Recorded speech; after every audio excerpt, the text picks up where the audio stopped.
All right, ladies and gents, Ben Pakulski back here with my great friend Kasem Hanson. Kasem is a functional medicine practitioner, clinical nutritionist, and all-around brilliant dude. I've brought him in today to ask as many questions as I can about how you guys can make the most of your training and your performance and get the body you want. And he's my go-to guy when it comes to, hey man, how do I do this? Or how do I optimize this? Or how do I make my sleep better, my performance better, my pump better? How do I detox? He's my guy. So, there's guys out there who maybe know muscle function really well. There's guys out there who maybe know protein synthesis really well. Kasem knows it all, and he's my research guy. So when I need something, he's my go-to guy. So we're going to teach you guys about alkalinity and why it's so important to stay alkaline and how to stay alkaline. Three most important things you must do to stay alkaline. Go.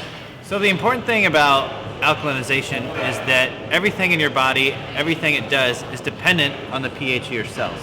And if your cells can't buffer the acids that they produce, and everything that you do metabolically produces acid, then their function and their efficiency decreases, and their ability to take in nutrients and get rid of metabolites shuts down. Insulin sensitivity. Insulin sensitivity, getting fatty acids into the cell to burn, all of that stuff suffers if the pH is off.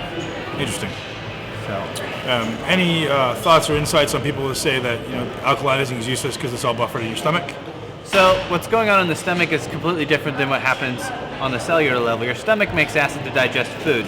That acid's neutralized in the intestine, all right? And then as you absorb that nutrients into the bloodstream, it actually is introduced in an alkaline form. So the flora in your gut and everything actually neutralizes those acids before they enter the bloodstream.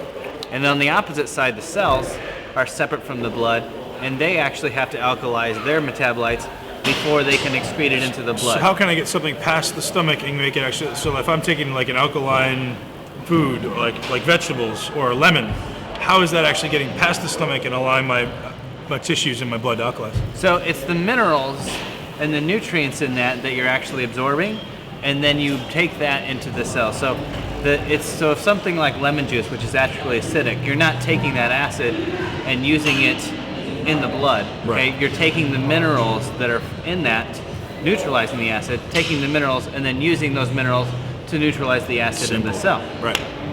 Awesome. So any negative effects that anyone can see from maybe alkalizing too much? Have you ever seen that happen? And what performance effects can people expect to see from having an improved alkalinity?